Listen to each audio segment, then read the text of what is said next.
আসসালামু আলাইকুম রান্নাসরা আপনাদের সবাইকে স্বাগতম। চলে আসলাম আরও একটি ভিডিও নিয়ে। আজকে রান্না করব পাতলা খিচুড়ি, সেই সাথে মুরগির মাংস। বর্ষাকাল শেষ, আষাঢ় মাসের শুরু, আর বাহিরে এত বৃষ্টি যেন থামার নামই নেই।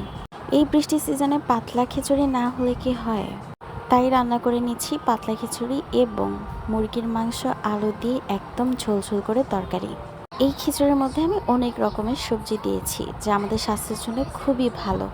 পেঁপে, গাজর, আলু, বরবটি সহ আর অনেক রকমের সবজি। বৃষ্টির সিজনে পাতলা খিচুড়ি কিন্তু কম বেশি সবাই পছন্দ করে।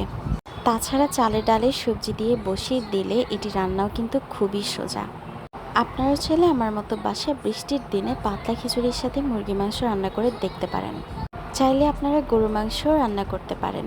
গরু মাংসের সাথে পাতলা খিচুড়ির কম্বিনেশনটাও কিন্তু অনেক বেশি মজার। ভালো লাগলে লাইক, কমেন্ট, শেয়ার করেন। আর ফেসবুক পেজ ও ইউটিউব চ্যানেলের সাথে থাকবেন। টাটা।